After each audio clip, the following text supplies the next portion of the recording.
محترم جناب اقبال کرچی صاحب اور تمام انڈس فاؤنڈیشن کے ممبرز آف بورڈ اور انتہائی قابل احترام مہمانان گرامی، خواتین و حضرات، السلام علیکم۔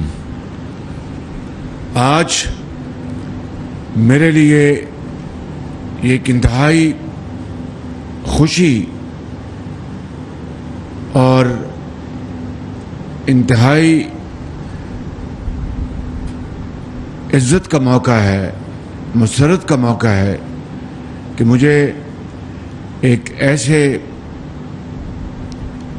ٹرسٹ ہسپتال کی افتتاح کے لیے دعوت دی گئی ہے جس کو ایسے لوگوں نے جو بڑے عظیم پاکستانی ہیں، خدا ترس ہیں، اور اللہ تعالیٰ نے ان کو بڑی نعمتوں سے نوازا ہے، مگر وہ رزق حلال کماتے ہیں، قوم کی ترقی اور خوشحالی میں پورا حصہ بٹاتے ہیں، لیکن اس دولت جو اللہ تعالیٰ نے ان کو شبانہ روز محنت کی بدولت عطا کی ہے، ان میں ان لوگوں کو بھی شامل کرتے ہیں جو سفید پوش ہیں، جو مفلوق الحال ہیں، اور میں سمجھتا ہوں کہ یہی وہ حکم ہے رب ذوالجلال کا جو قرآن کریم میں ہمیں جگہ جگہ پڑھنے کو ملتا ہے، اور ان کے اوپر جو لوگ عمل پیرا ہیں صحیح معنوں میں وہ دین اور دنیا دونوں کما رہے ہیں۔ یہاں پر بھی جنت کہ گھر اللہ تعالیٰ ان کو عطا فرمائیں گے، اور اگلے جہاں میں بھی ان کو جنت میں گھر عطا فرمائیں گے۔ اس سے بڑی میں سمجھتا ہوں کہ سعادت اور عزت کا اور کوئی مقام ہو نہیں سکتا۔ یہ بات 2013 کی ہے۔ میری ملاقات اس وقت جناب میاں احسن اور اقبال کرچی صاحب سے ہوئی، اور میں ان کو کچھ حوالے سے پہلے سے بھی جانتا تھا، اور ان کے جو نیک نامی ہیں اس سے بھی میں واقف تھا۔ تو مجھے انہوں نے کہا کہ ہم نے ایک یونیورسٹی بنانی ہے، اور یہی بالکل ایک فلنتھریپی کا یہ کام ہے، تو اس میں مسائل ہیں، ان کو حل کروا دیں۔ تو میں نے کہا ضرور انشاءاللہ میں اس کے لیے حاضر ہوں۔ ساتھ ہی مجھے انہوں نے کہا کہ ہم ایک یہاں پر ہسپتال خیراتی اللہ تعالیٰ کی راہ میں ہم ہسپتال بنانا چاہتے ہیں۔ میں نے کہا بہت خوشی کی بات ہے، مگر میں نے کہا میری ایک شرط ہے۔ ان کو جی کیا؟ میں نے کہا کہ 2010-11-12 کے سیلاب میں 2010-11 کے سیلاب میں ترکی کے جو اس وقت وزیر اعظم تھے اور آج صدر ہیں جناب طیب اردوان نے 60 بیڈ کا مظفر گڑھ میں جو سیلاب کے دنوں میں ڈوبا ہوا تھا مکمل طور پر، ڈیرہ غازی خان اور دوسرے علاقے، سیلاب میں اتنی تباہی تھی کہ بیان نہیں کر سکتا آدمی۔ آج بھی جب وہ تصور دماغ میں دل میں آتا ہے تو آدمی کانپ جاتا ہے۔ تو میں نے کہا میں اس ہسپتال کو دیکھ کے آیا ہوں، وہ 60 بیڈ کا ہسپتال ہے، لیکن اسٹیٹ آف دی آرٹ ہے۔ پورے پاکستان میں شاید آغا خان ہسپتال اس کے ہم پلہ ہوگا، یا اور شوکت خانم اس کے ہم پلہ ہوگا، یا اور کوئی بہت جو صاحب حیثیت لوگوں نے اس طرح کے خیراتی اسپتال بنائے ہیں وہ ہم پلہ اس کے ہوں گے۔ لیکن اس طرح کی جدید مشینری یا اور اس طرح کے ہسپتال میں نے پاکستان میں کہیں نہیں دیکھے. تو میں سمجھتا ہوں کہ اس ہسپتال کو چلانے کے لیے حکومت اس کے قابل نہیں ہے. کیونکہ میں جانتا ہوں، میں حکومت کا یہاں پر وزیر اعلیٰ ہوں، وہ نہیں چلا سکتی. یہ وہی ہسپتال بن جائے گا، سرکاری ایک ہسپتال، جہاں پر کبھی دوائی نہیں ملے گی، کبھی ڈاکٹر صاحب نہیں ہوں گے. ڈاکٹر صاحبان اور ہماری بہنیں، خواتین، نرسیں، پیرامیڈکس میرے لیے ہمارے سروں کے تاج ہیں. وہ جو خدمت انسانیت کے لیے جنہوں نے اپنے آپ کو وقف کر رکھا ہے. لیکن جس طرح معاشرے کے ہر طبقے میں خالی ڈاکٹر صاحبان یہ میڈیکل شعبہ نہیں، ہر طبقے میں، چاہے وہ سیاسی میدان ہے، چاہے وہ بیوروکریسی ہے یا اور میدان ہیں، وہاں پر جو معاملات بسا اوقات خراب ہوتے ہیں ان کو ہم اچھی طرح جانتے ہیں. تو میں نے کہا کہ یہ میں چاہتا ہوں کہ یہ ہسپتال سیاسی رنگ نہ اختیار کر جائے. چنانچہ انہوں نے کہا اچھا جی ہمیں موقع دیجیے. پھر ڈاکٹر عبدالباری صاحب تشریف لائے. پھر میں ان کو لے گیا وہاں پر طیب اردوان ہسپتال، اور پھر ان کے حوالے کیا. Rest is history. اتنا شاندار طریقے سے انہوں نے وہ ہسپتال چلایا. ایک واقعہ سناتا ہوں. اس دوران جب میں نے پنجاب کی حکومت کے کرتا دھرتا بلائے تو ایک متعلقہ سیکرٹری نے کہا کہ جی آپ ان کو ہینڈ اوور نہیں کر سکتے. میں نے کہا کیوں؟ ان کا جی کہ آپ کو بڈز منگوانی ہوں گی، یعنی بولیاں دینی ہوں گی. سچی بات ہے، میرا اس وقت پارا چڑھ گیا. میں نے اس کو کہا کہ یہ ہم کوئی دوائیاں منگوا رہے ہیں یا مشینری منگوا رہے ہیں یا کوئی ایسی آئٹم منگوا رہے ہیں جو کہ جہاں پر بولی دینی ہوگی، اور تب سب سے کم بولی دینے والے کو یا سب سے اچھی مشینری دینے والوں کو ہم شفاف طریقے سے کانٹریکٹ اوارڈ کریں گے. یہ تو ریورس آرڈر میں بات کر رہا ہوں. ان کے کیا مطلب ریورس آرڈر؟ میں نے کہا یہ تو ہم دے رہے ہیں ایسے ادارے کو جو کہ ایک دھیلے کی نہ ہم سے تنخواہ لینا چاہتا ہے، وہ ہم سے صرف جو اس وقت حکومت کا خرچہ ہے ایسے ہسپتالوں کو چلانے کے لیے جہاں پر دوائیاں حکومت دیتی ہے اور دوسری جو طبی سہولتیں دیتی ہیں، وہ خرچہ، وہ بجٹ وہ چاہے گا. اس کے علاوہ تو وہ کچھ نہیں ہم سے چاہتے. تو اس میں بولی کہاں سے آ گئی؟ آپ یہ کہہ رہے ہیں مجھے کہ یعنی جو خیراتی اسپتال جو ترکی نے بنا کے دیا اس کے اوپر بولی لگاؤں کہ سب سے زیادہ جو ہمیں آمدن دینے والا بولی والا اس کو دیں. میں نے کہا یہ مطلب آپ کا؟ وہ پھر چپ ہو گئے. میں نے کہا یہ بات خدا کا نام مانے کہ آج ہم نے ایک بسم اللہ کی ہے کہ ایسے ہسپتالوں کو ہم ایسے اداروں کے حوالے کر دیں جن کا پورے پاکستان میں نہیں دنیا میں جن کا نام ہے اور کوئی انگلی ان کے اوپر نہیں اٹھا سکتا. مثال کے طور پر ڈاکٹر باری جو انڈس کے انچارج ہیں، تو میں نے کہا آپ کہتے ہیں کہ ڈاکٹر باری کو میں کہوں کہ بولی دیں مجھے، اور میں حکومت پنجاب میں سب سے زیادہ بولی دینے والے پیسے اس کی جیب میں آئیں. میں نے کہا کچھ خدا کا خوف کریں، کچھ اللہ کو مانیں، اور اس جو دکھی انسانیت ہے اس کے اوپر رحم کریں، ترس کریں. وہ آدمی بہرحال خاموش ہو گئے. میں نے پھر اپنا جو میری عادت ہے میں نے اپنا ڈنڈا چلایا اور میں نے ہسپتال ان کے حوالے کر دیا. میں نے اس کے بعد وہ ہسپتال ہم نے 120 بیڈ کا ہم نے اس میں توسیع کی. اتنا پھر انہوں نے وہاں پر جو آرتھوپیڈک وہاں پر سینٹر بھی بنایا انہوں نے، یہ انڈس ہسپتال والوں نے. اور وہ پورے اس علاقے میں وہ اتنا مصروف ہسپتال ہو گیا کہ میں آپ کو بتا نہیں سکتا. اور میں نے یہ کہا کہ یہ ہسپتال جو ہے اب شاید لاہور سے لوگ یہاں مظفر گڑھ آئیں گے، اتنی شاندار یہ فیسلٹی ہے. پھر میں نے وہاں پر ہم نے 250 بیڈ کا ایک نیا ہسپتال اس کی توسیع کی.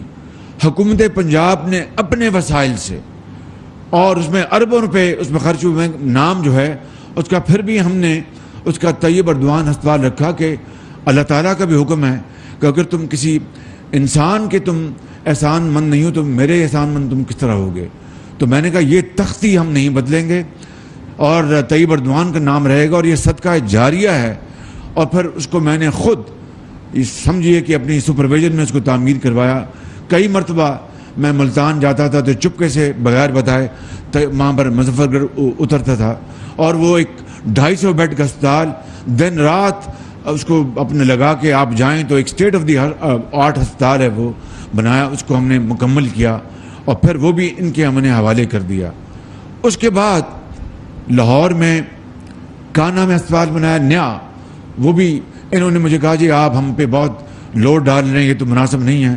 میں نے کہا اگر آپ لوگ اس کو لوڈ سمجھتے ہیں تو میں اس کو کسی طریقے سے بانٹ سکتا ہوں، لیکن اچھے لوگ اگر آگے آئیں گے تو یہ لوڈ ان کو بھی ہم حوالے کر دیں گے، لیکن ابھی آپ نے یہ ماڈل بنایا، یہ ماڈل اب آگے اس کو رواج پانے دیں، اس کو فروغ اس کو ہم دیتے ہیں تاکہ سب کو ترغیب ہو کہ پاکستان کے اندر اگر ہم نے منافع بھی کمانا جو آپ کا حق ہے تو اپنی جیب سے خدا کو راضی کرنے کے لیے خرچ بھی کرنا ہے جو ہمارا فرض ہے۔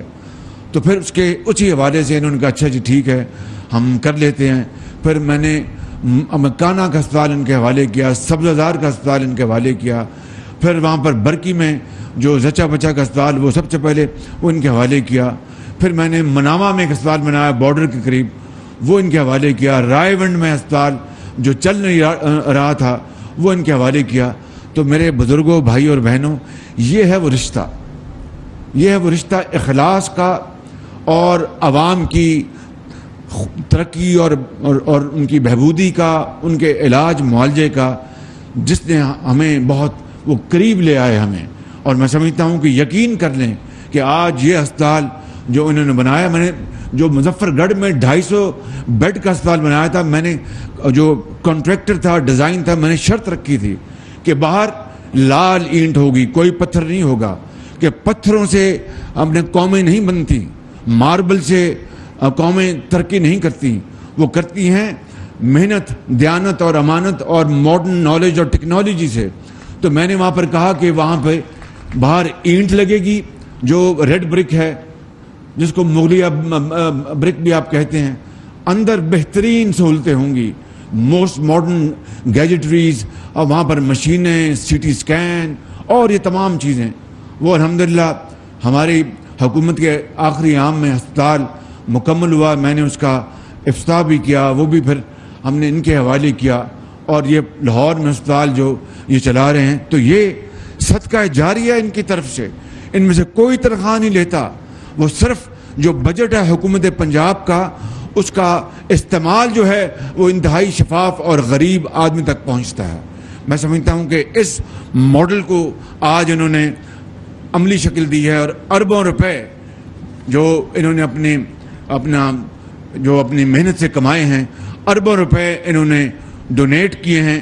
تو میں سمجھتا ہوں کہ یہ پاکستان کی، یقین کر لیں جس طرح کراچی میں، کوئٹہ میں، پشاور میں جو لوگ عظیم ہستیاں ہیں جو اپنے رزق حلال سے اللہ تعالیٰ کی راہ میں، تعلیم کے میدان میں، علاج کے میدان میں کروڑوں اربوں روپے خرچ کرتے ہیں، آج میں سمجھتا ہوں کہ یہاں پر ان دوستوں بھائیوں نے بنیاد ڈالی ہے، اور انہوں نے جو رقوم جو کنٹریبیوٹ کی ہیں، میں ان کو آپ کو پڑھ کے سنا دیتا ہوں تاکہ پھر آپ کو اس کا علم بھی ہو، اور ساتھ ساتھ اس کے ساتھ ساتھ اس کی پھر ترغیب ملے۔ یہی اللہ کا حکم ہے کہ آپ اپنی نمائش نہ کریں، لیکن بعض اوقات آپ کو یہ بتانا پڑتا ہے کہ دوسروں کو ترغیب ملے، وہ انسپائر ہوں، ان کو یہ اپنا حوصلہ ملے کہ بھئی ہم بھی اس نئے کام میں آگے بڑھیں گے۔ تو جن لوگوں نے یہاں پہ بنیاد رکھی ان میں جناب اقبال کرچی صاحب کی، ان کی پوری فیملی، جناب جاوید ارشد بھٹی صاحب اور جناب میاں محمد احسن صاحب، یہ فاؤنڈرز ہیں اس ہسپتال کی۔ انہوں نے آغاز کیا، اور جس طرح آپ کو اعجاز گور صاحب نے بتایا کہ پھر قافلہ بڑھتا گیا، اور انہوں نے اربوں روپے انہوں نے کنٹریبیوٹ کیے ہیں۔ جہاں تک مجھے علم ہے اقبال کرچی صاحب نے 2 ارب روپے کنٹریبیوٹ کیے ہیں۔ 2 ارب روپے، یہ منہ سے کیا لینا کہنے والی بات ہے، اور آپ نے یہ نہیں کہ ان کو خوش کرنے کے لیے، اللہ کو خوش کرنے کے لیے اور خود کو ترغیب دینے کے لیے تالی آپ کو زور سے لگانی چاہیے تھی، میرے ساتھ مل کے لگائیں۔ پھر اسی طرح میاں محمد احسن نے 1 ارب سے زائد انہوں نے رقم یہاں پر اپنا کنٹریبیوٹ کیا ہے۔ حسن میاں اپنا جاوید بھٹی صاحب نے 1 ارب سے زائد انہوں نے یہاں پر اپنا کنٹریبیوٹ کیا ہے. ایس ایم پرویز صاحب نے 1 ارب عطا کیا ہے. انوار غنی صاحب نے 1 ارب روپے اپنا تالیاں لگاتے جائیں نا مہربانی کر کے. 1 ارب روپے انہوں نے کنٹریبیوٹ کیا ہے. اور اعجاز گوہر صاحب نے 1.2 ارب روپے انہوں نے کنٹریبیوٹ کیا ہے. اور میاں طلعت و میاں احمد صاحب نے 2 ارب روپے انہوں نے کنٹریبیوٹ کیا ہیں. 2 ارب روپے. تالی آپ کی زور سے نہیں لگی, یہ میرے لیے نہیں, ان کے لیے لگائیں آپ مہربانی کر کے. فیصل آفریدی صاحب نے الحمدللہ, کہاں ہیں فیصل صاحب جی, انہوں نے کیا تو 1 ارب ہے, مگر یہ 10 ارب کر سکتے ہیں.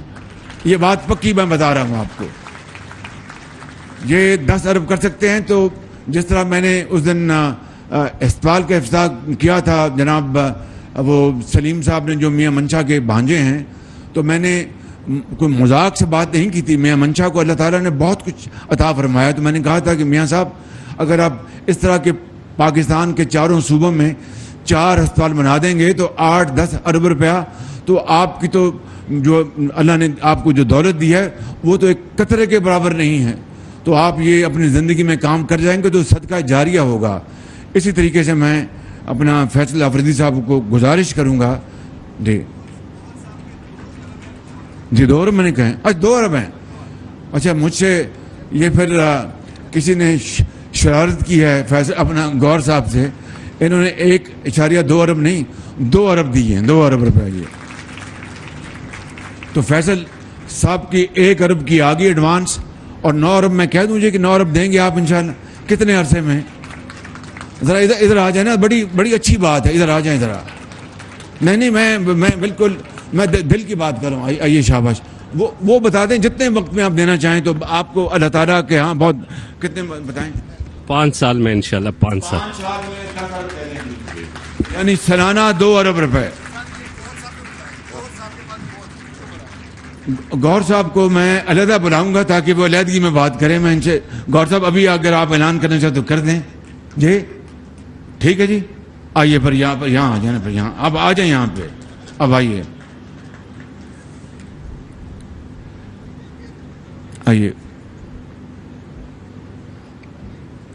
آپ اپنے منہ سے اعلان کریں. 5 سال میں آپ کو ہماری طرف سے کمٹمنٹ ہے وزیر اعظم صاحب کو اوپن چیک کی, کسی فکسڈ اماؤنٹ کی نہیں, اور ہم ہر جگہ وزیر اعظم صاحب کے ساتھ کریں. اٹس این اوپن چیک 2 ارب روپے ہم انڈس ہاسپٹل. نہیں, میں اوپن چیک نہیں, کلوز چیک چاہتا ہوں. اور اس ہاسپٹل کو چلانے کے لیے اس کے بعد, جیسے کرشی صاحب نے کہا, بڑا خوبصورت جملہ ہے کہ چلانا سب سے بڑا چیلنج ہے.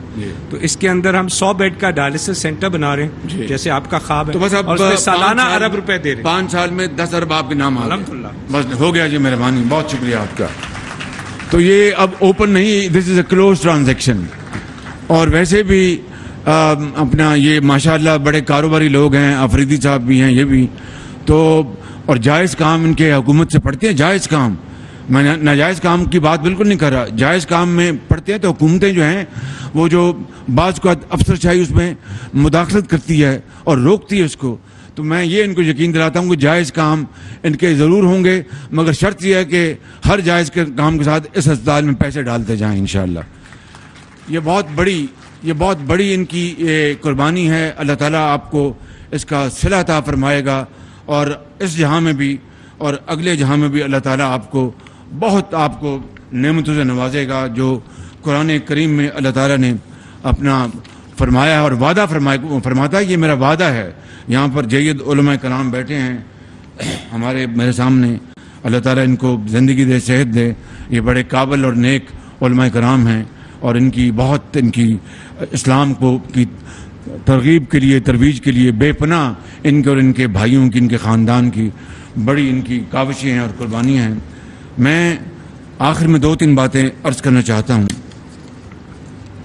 ایک یہ کہ چونکہ یہاں پر زیادہ کاروباری دوست جہاں بیٹھے ہیں, آج مجھے اپنے 5 سال بعد ڈاکٹر صاحب بھی ان کی مجھے ملنے کا موقع ملا ہے.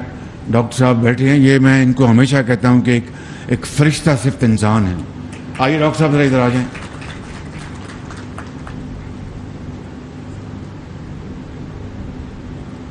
ڈاکٹر امجد صاحب ذرا بڑے زور سے تالیاں لگائیں ان کے لیے. اور باخدا انہوں نے پنجاب ایجوکیشن انڈاؤمنٹ فنڈ جو میں نے جس کی ہم نے بنیاد رکھی تھی 2008 میں اور آج اس کے دونوں فنڈ بند ہو چکے ہیں. جو آپ کا chief minister self employment scheme تھا وہ بند کر دیا. مجھے نہیں پتا تھا. مجھے یہ آج 4-4.5 سال میں ملے ہیں. وہ میں نے 20 ارب کتنا تھا جمع سر 20 ارب تھا 20 ارب روپے اس پہ جمع کرائے تھے. حکومت پنجاب سن لیں. اور اس کی جو آمدن تھی اور یہ اس کی وائس چیئرمین تھے, میں اس کا چیئرمین تھا. آپ یقین کریں کہ لاکھوں غریب بچوں اور بچیوں کو 4,80,000 بچوں اور بچیوں کو جو ان میں سے کئی ہزاروں یتیم بچے یتیم بچیاں جن کے سروں پر کوئی دست شفقت رکھنے والا نہیں تھا, ان بچوں اور لاکھوں بچوں اور بچیوں کو صرف ایک شرط تھی کہ وہ محنتی اور ذہین. یا آپ میں خود ان سالوں میں ان بچیوں اور بچوں کو خود بلا کر ہم ان کی پذیرائی کیا کرتے تھے. کئی بچے اور بچیاں مجھے یاد ہیں جب نے پوچھا کہ آپ کے والد کہاں ہیں, ان کو وہ انکل ان کا انتقال ہو گیا. والدہ کہاں ہیں, انکل والدہ بھی داغ مفارقت دے گئی ہیں, وہ بھی چلی گئی ہیں. تو کیا کرتی ہیں, ہم بہن بھائی ہیں, ہماری خالہ ہمیں دیکھتی ہیں. اس طرح کے ایک نہیں درجنوں نہیں سینکڑوں واقعات میں ان سے سنتا تھا, کان سے لگا کے سنتا تھا. ان بچوں اور بچیوں کو وہ جو ہمارے جو دانش اسکول ہیں وہ اس کے علاوہ ان لاکھوں بچوں اور بچیوں کو آج جو ڈاکٹرز بن گئے ہیں, آج جو انجینئرز بن گئے ہیں, آج اور دنیا میں انہوں نے اپنے مقام حاصل کیا, خاندان کے چشم و چراغ بن گئے ہیں, خاندان کا بوجھ انہوں نے ان جوان کاندوں نے اپنے اوپر لے لیا ہے. یہ وہ معمار ہے ڈاکٹر امجد ثاقب صاحب. ان کے لیے زور سے تالی لگائیں. مجھے آج 4 سال بعد ملے ہیں اور مجھے جو ابھی بات بتائی انہوں نے, مجھے بڑے دکھ ہوا اور میں اس کو یہاں پر اگر بیان کروں تو دل پہ پتھر رکھ کے بیان کروں گا. 4 سال کے بعد مجھے ملے اور میں نے ان کو دیکھا اپنا, جب میں اخبار پڑھتا تھا کبھی ٹیلی ویژن پر کہ جو حکومت جو گئی ہے ان کے ساتھ یہ کام کرتے, مجھے لوگ کہتے تھے کہ دیکھا جی آپ نے, میں نے کہا کچھ خدا کا خوف کرو. ایک اچھا انسان اگر اچھے کام کے لیے کسی بھی حکومت سے اگر وہ اپنا ہاتھ بٹا رہا ہے, تعاون کر رہا ہے, تو اس میں بری بات کیا ہے؟ اس قوم کا بھلا ہے, اس میں اس قوم کا بھلا ہے. اگر اچھے لوگوں کو کوئی بھی حکومت استعمال کرتی ہے تو اس میں کوئی سیاسی رنگ نہیں ہونا چاہیے, جو بھی کرچی صاحب نے کہا. لیکن مجھے جو دکھ ہوا ہے جس بات کا, یہ فرما رہے ہیں کہ وہ فنڈ حکومت نے پچھلی حکومت نے بند کر دیا. اس کا بڑا مجھے دکھ ہے. میں آج ہی وزیر اعلیٰ اسکیم جو تھی آپ کی بغیر سود کے وہ بھی بند کر دی, جو آپ نے 12 ارب. یہ اب بتا دیجیے آپ اپنے, بڑا دکھ ہوا. یہ وزیر اعلیٰ بلا سود کردہ اسکیم جو چیف منسٹر صاحب نے 2001 میں 1 ارب سے شروع کی, جو ان امپلائڈ لوگ تھے, اور وہ 12 ارب پہ پہنچ گئی. پچھلے 3.5 سال سے اس اسکیم کے تمام تر فنڈنگ بند کی جا چکی. صرف وہ تمام کے تمام پیسے مسجد میں بیٹھ کر دیے گئے, اور اس میں ایک شخص بھی ایسا نہیں جس کو سیاست کی بنیاد پر پیسے دیے گئے ہوں, اور یا یہ پوچھ کے دیے گئے ہوں کہ کس قبیلے سے تمہارا تعلق ہے. میں درخواست کروں گا کہ وزیر اعلیٰ خود روزگار اسکیم اس کے بھی پیسے جاری کیے جائیں, اور جو آپ نے بادشاہی مسجد میں یہ وعدہ کیا تھا کہ یہ اسکیم پورے پاکستان میں چلائیں گے, تو الحمدللہ اب آپ کو اللہ تعالیٰ نے یہ وعدہ پورا کرنے کا موقع دیا ہے. تو درخواست یہ ہے کہ اس کو پورے پاکستان میں بھی چلائیں انشاءاللہ. اب یہ مجھے تو یہ 4 سال بعد ملے ہیں. 3-4 مرتبہ انہوں نے کوشش کی مجھے ملنے کی. میں نے خود ان کو آج بتا رہا ہوں, ان کو میں نے نہیں بتایا, میں ان کو نہیں ملا کہیں اس حکومت کے ذریعے عطاب نہ آ جائیں. لیکن کہ مجھے کیا علم تھا کہ مجھے ملے بغیر ان کی تمام اسکیمیں بند کر دی گئیں. انشاءاللہ ڈاکٹر صاحب آپ تشریف رکھیں. آج ہی تمام اسکیمیں جو ہیں وہ دوبارہ ریوائٹلائز ہوں گی انشاءاللہ, اس میں دیر نہیں لگے گی. کیا ہم نے 75 سال بعد بھی اپنا سبق نہیں سیکھنا اور سیاست کرتے رہنا ہے؟ اور سیاست کی نظر تو ہم نے کیا نقصان اور بے پناہ نقصان کن کا ہوا؟ ان غریب گھرانوں کا، جن کے بچے کو اگر وہ پیوند کاری نہیں ہوئی تو وہ اپنا اگلے جہان چلا گیا، جن کا ایک کمانے والا والد اس کا اگر اس کا وہ کڈنی اپنا ٹرانسپلانٹ نہیں ہوا تو وہ اگلے جہاں چلا گیا، اور اس کے 6 بچے زندگی کے اندھے تھپڑوں کے حوالے ہو گئے. کوئی ان کے اوپر دست شفقت دینے والا نہیں تھا، وہ اللہ کے حوالے اور ان کو پوچھنے والا نہیں تھا. ایسا ایک نہیں، ہزاروں شاید لاکھوں خاندان ہوں گے جو ان 4 سالوں میں اس ہسپتال سے مستفید نہیں ہو سکے.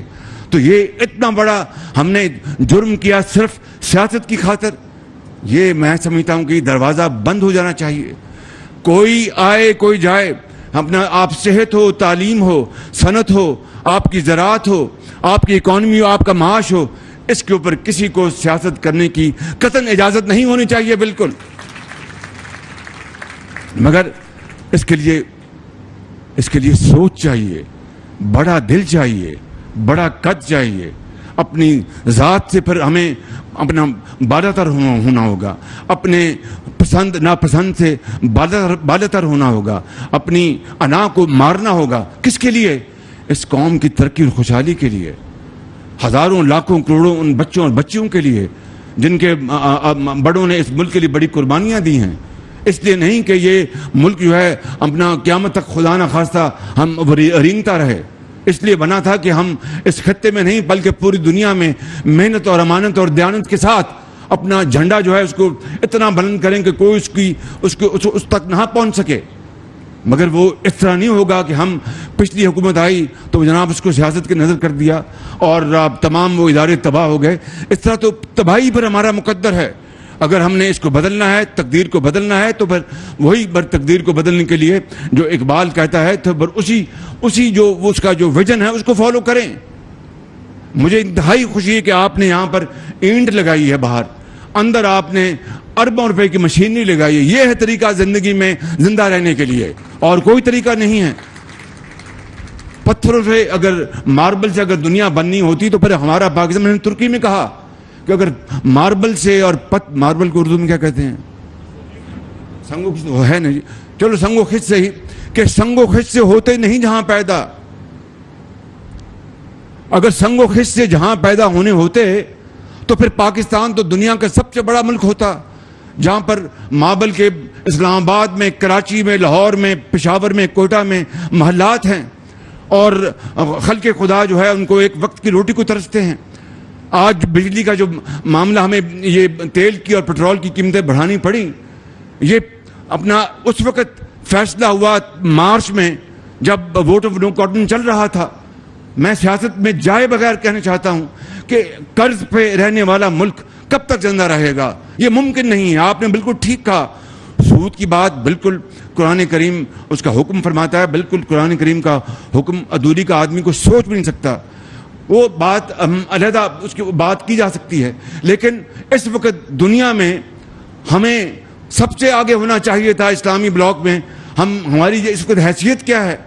اب بنگلہ دیش، جس کو میں کیا کہوں، شومی قسمت کہ جناب یہ بوجھ ہیں، بوجھ نہیں تھے، بنگالی بوجھ نہیں تھے، اس کو بوجھ بنا کے پیش کیا گیا اور ان کو کہا کہ جان چھوڑوائیں. آج ان کی جو ایکسپورٹ ہے 40 ارب پہ، اور ہماری ایکسپورٹ جناب ابھی بھی 27 سے 28 ارب پہ جا رہی ہے. اس طرح اور میں مثالیں پیش کر سکتا ہوں. تو کہنے میں وقت ضائع نہیں کر رہا. I'm not here to serve a sermon or a lecture.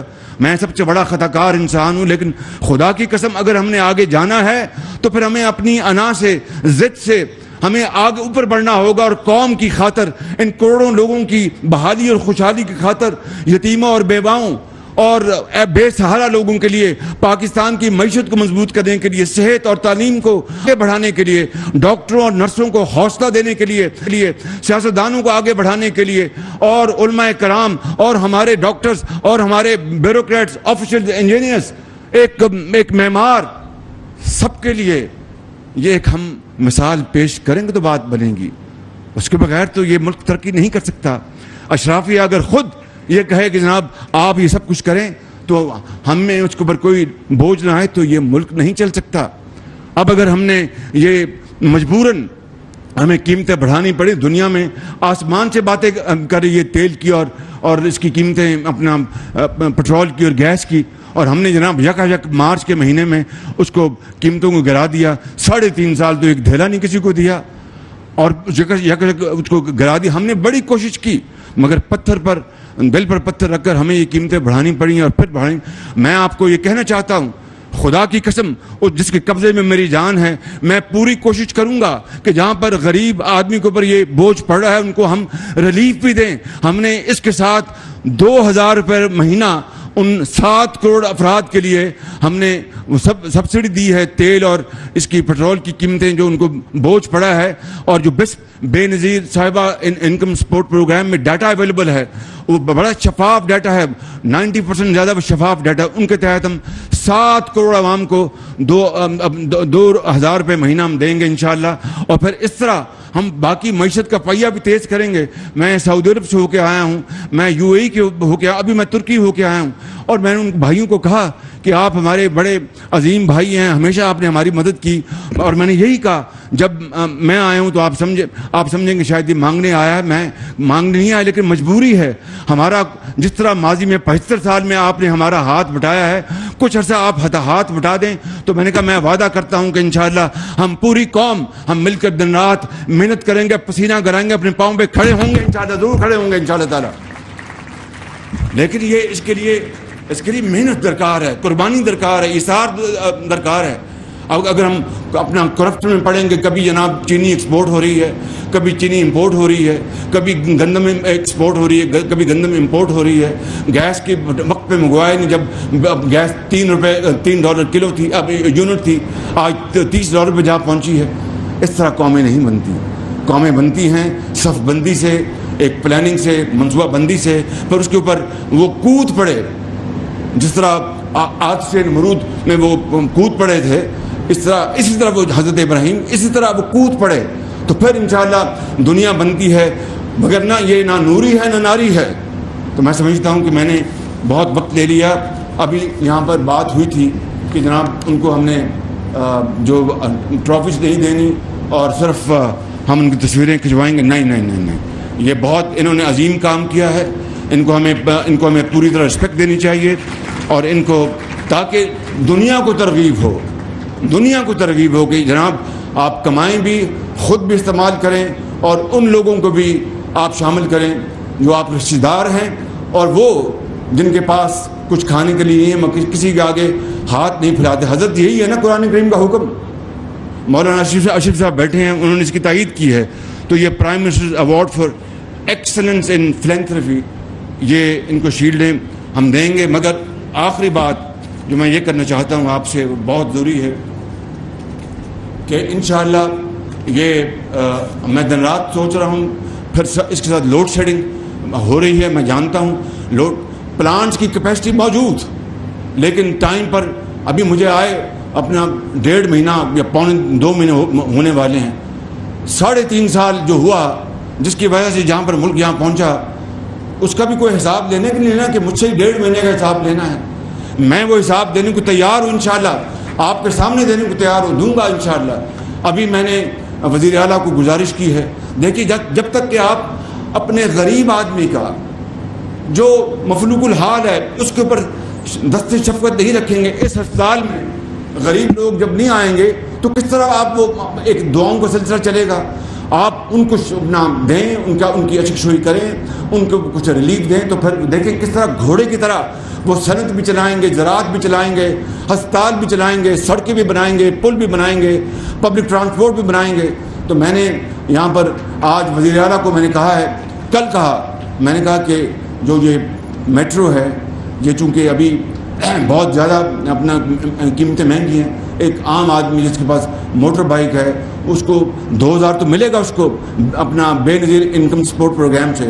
مگر جہاں تک آپ کا تعلق ہے، جہاں پر آپ کے منصوبے ہیں، وہاں پر پیک آورز میں آپ ٹکٹ اس کی میٹرو کی عادی کر دیں، تاکہ غریب آدمی جو ہے اس کو حوصلہ ہو کہ دیکھو یہ ہمارے لیے کچھ تڑپ رہے ہیں، کر رہے ہیں. اسی طریقے سے آسٹیریٹی کے میجرز کے لیے میں نے کل 5 گھنٹے میٹنگ کی ہے. انشاءاللہ اس کے اوپر بھی 1 آدھ دن میں اعلان آ جائے گا. اور ساتھ ہی لوڈ شیڈنگ کو میں نے یہ کہہ دیا ہے کہ 2 گھنٹے سے اوپر